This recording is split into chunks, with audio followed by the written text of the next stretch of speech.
during these COVID times, safety and protecting those you love and those in the community is just really, really important.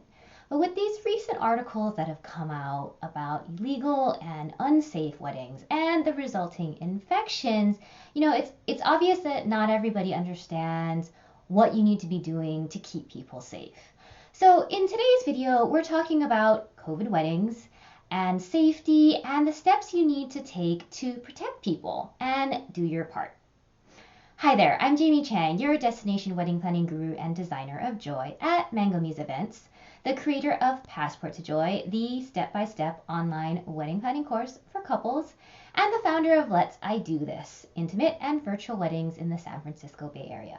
And I share real and honest and useful wedding planning tips, tricks, and advice you can use to help make planning your wedding easier and more joyful so you can create a wedding you love.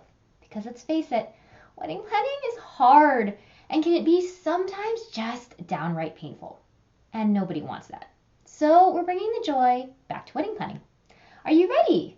All right, so let's do this. Now, we have been talking about all kinds of alternative weddings. We've been talking about virtual weddings, small weddings, etc. during these COVID times, what you can do during these COVID times. By the way, if you haven't checked those videos out, you definitely should, and then hit subscribe so you can get access to all the new ones. Now, we've been talking about these, different types of weddings, and around it, really the importance of safety. The types of events that you can have now and how they help keep people safe. And it's just really important, right? It's really important that you're having a wedding that is safe and you're thinking about what you can do that's safe. Because, with cases rising, many times due to gatherings and parties, etc., this is just so important. So, with these recent articles that you may or may not have seen, they're really all around these sort of illegal and just really unsafe weddings that have resulted in infections. And outside of these recent articles, I've also just been hearing lots of stories about weddings from all across the country and just the unsafe nature of all of them. And so I just think it's time we talk specifically about safety and your wedding. Because, yes, you can get married now and you should get married now. There's nothing wrong with that. You can still totally have a wedding now. I believe wholeheartedly that, your love and the celebration of that love and the decision to spend your lives together is super important and something that you need to celebrate. You should celebrate. But it's also just all about being safe. There's no point to doing it if you aren't doing it safely. Because, if your wedding results in putting people in danger, in people getting sick, in people dying, that's just not okay. That's not love. That's the exact opposite. It's selfish and disrespectful and hurtful. It's no good. It's no good. So what I want to talk about today is how to make it good. How you can have your wedding and keep people safe, because it's not, they're not mutually exclusive. You can really have both. You can have your wedding and also have a safe one.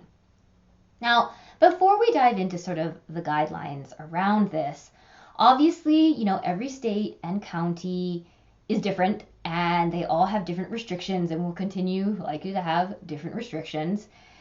And while you definitely need to abide by those restrictions, in many cases, particularly in those areas where the restrictions are a little more lax, I'd go 1 or 2 or 3 or many steps further than those restrictions. Or I guess the other way to say it is scale back, right, from those restrictions. Because just because you can doesn't mean you should. I'm going to say that again. Just because you can doesn't mean that you should. You need to do everything you can to protect people right now. And that means taking, what we know about the virus, about gatherings, the facts, and making decisions from there. That's the smart way to go about it. And it's also the way to keep people safe. So we're going to talk about what we know and how you can use that to help make decisions and make your wedding safe. All right, so let's start with number one. And that's that we know that confined indoor spaces are not so good, right? Which means outdoor spaces are much better, which means an outdoor wedding is much better. So you should be aiming for an outdoor wedding. Just sort of plain and simple. That step will already take you one step closer to a safe wedding. By the way, we just did a video about outdoor weddings, so you're going to want to check that out as you start planning. Okay, so number two, what else do we know? We know that smaller numbers of people is less risky than larger numbers of people gathered together. Okay, so if you want to be completely safe, completely utterly safe, then you stay at home and you do a completely virtual wedding. But if you're going to gather, which many of you likely are, then you want to keep your numbers small as you can. Now, I would highly suggest, given that, cases are still on the rise, we haven't done a great job about stopping the spread, that, you keep your numbers to 30 or less. And this is really going to depend a bit on the number of infections in your area, outside of obviously your own area's restrictions. But I would use that number as a guide, and just to give you an example, right now here in the Bay, with Let's I Do This, our intimate and virtual wedding service, we are having events of 12 or less. Even if a little bit more is allowed in certain counties, this is what feels safe given all the counties. So you're going to want to think about that as you're thinking about your wedding and your area. I also recently saw this risk assessment tool by Georgia Tech, which, estimates the amount of risk of attending an event based off of county and, your guest count number. And obviously, the higher the guest count number, the higher the risk. It's an interesting tool to check out. I'll make sure it's in the notes below as well so you can take a look. But, just before you get bummed about, having a smaller wedding or having a few people, just remember that there are also benefits, a bunch of benefits to having a smaller wedding, which we also did a video about recently, so you're going to want to check that out too. Okay, so what have we talked about so far? We talked about outdoor weddings, good, indoor weddings, bad. We talked about small weddings, good, big weddings, bad. Okay, let's move on to number three. Number three is don't travel. Don't travel, which means destination weddings right now are just not a good idea. And while it hurts me to say that because I love destination weddings, we love destination weddings, it's not smart. It's not a good idea right now. Because, if you're getting on a plane, you're really combining the first two issues, right? Confined spaces and quantities of people. Not great. You're also, you have to think about putting people at risk, not only where you're going, but where you're coming from. And it's not worth it right now. It's just not. Now, a little travel can be okay if, done smartly, and that mainly just means a short driving distance. But the point here really is to keep it close to home. Keep your wedding close to home.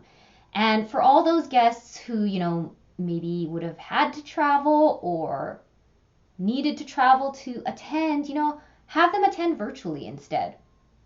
Keeps them safe, keeps you safe. It's also another great case for a small wedding. All right, so that's 1, 2, and 3. This is number 4. 4 is all about time. Now we know that gathering for longer periods of time is bad. Shorter periods of time is better. So what does this mean? It means the longer that you spend time with people outside your household, the riskier it gets. So you're going to want to limit your wedding time frame. You're going to want to limit it. And ideally to not more than a couple of hours. So an easy way to sort of think about this as you're planning is, doing your ceremony and maybe just sort of a short cocktail hour where, that way it limits the amount of time you're spending with people and the amount of time people are together.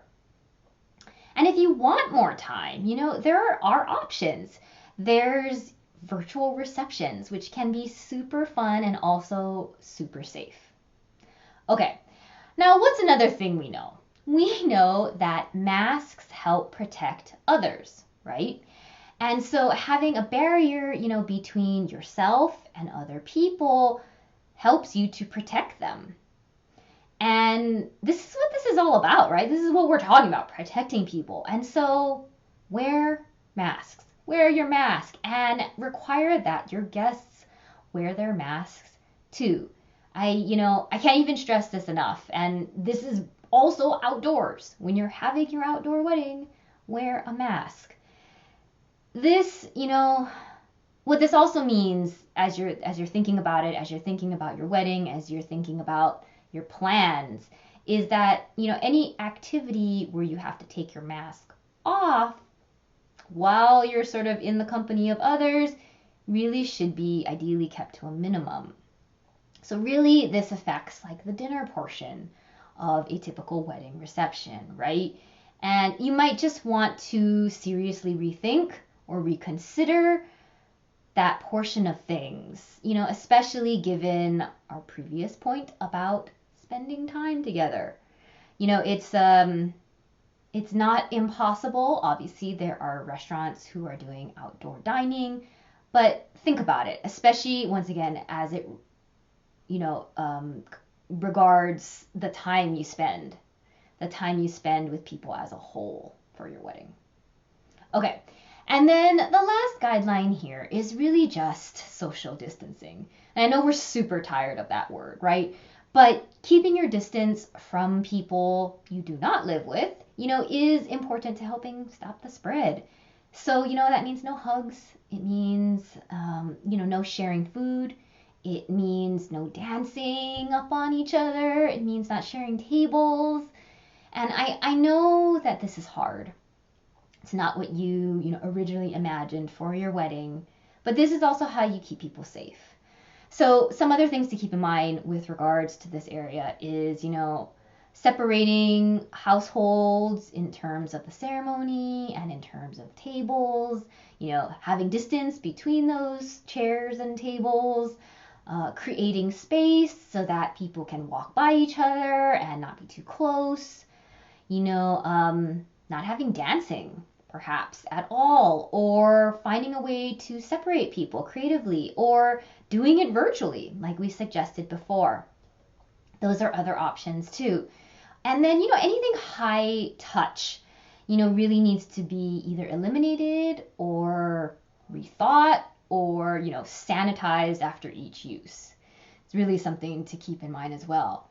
The summary here, we've just gone through the guidelines here. The summary here is really, have your wedding outdoors, keep it small, keep it short, don't travel, wear masks, and make sure you're socially distancing. Okay? Now, is this everything? Is this going to cover all your bases? No, it's not. There are, many more safety procedures that will need to be put into place so that, your wedding is completely safe. That, you and your vendors are going to have to work on to make sure that happens. But if you start with these six guidelines, it gives you a good foundation for everything else. It gives you a place to make decisions off of. Because when we're really talking about those kind of illegal and unsafe weddings, they're usually not following one or more of these 6 guidelines. So start here, make your decisions based off of these guidelines and create your wedding based off of it as well. And then, your vendors can help you with the rest of the kind of nitty gritty and logistics that will be involved with your in-person wedding. But start here because that'll really be the basis for a lot of your decisions with regards to your wedding during COVID and keeping people safe. Because, once again, the only way to have a wedding right now is safely. It's just the only way. And doing it any other way is just, it's not worth it. And it's, frankly, potentially murderous. And nobody wants that, right? These are people's lives that are in your hands. Not just the people you love, but people you don't even know. So if you're planning on getting married during COVID, during these, kind of strange times, which, you still can, and you can still have an awesome, amazing, fun time, and you can still, enjoy it and feel all those fun, great, loving, joyous emotions. But please do your part. Do your part to protect those lives that are those lives that are in your hands, because it's just so important. Okay? All right, we're going to wrap up today's video with a question. And here's the question. How do you plan on protecting others? How do you plan on, keeping people safe? What decisions have you made to make sure that people are being safe and making sure that your wedding is safe? Let me know in a comment below. And if you enjoyed today's video, please like it. Give us some thumbs up. You can check out our other videos for even more wedding planning tips, and please hit subscribe so you can get access to all the new ones. And if you're looking for help through the entire wedding planning process, please check out Passport to Joy, my online course. You can find all the links below, because you deserve to enjoy your engagement no matter what your budget is, and even in the middle of a pandemic. Thanks so much for being here, and I will see you next time. Bye!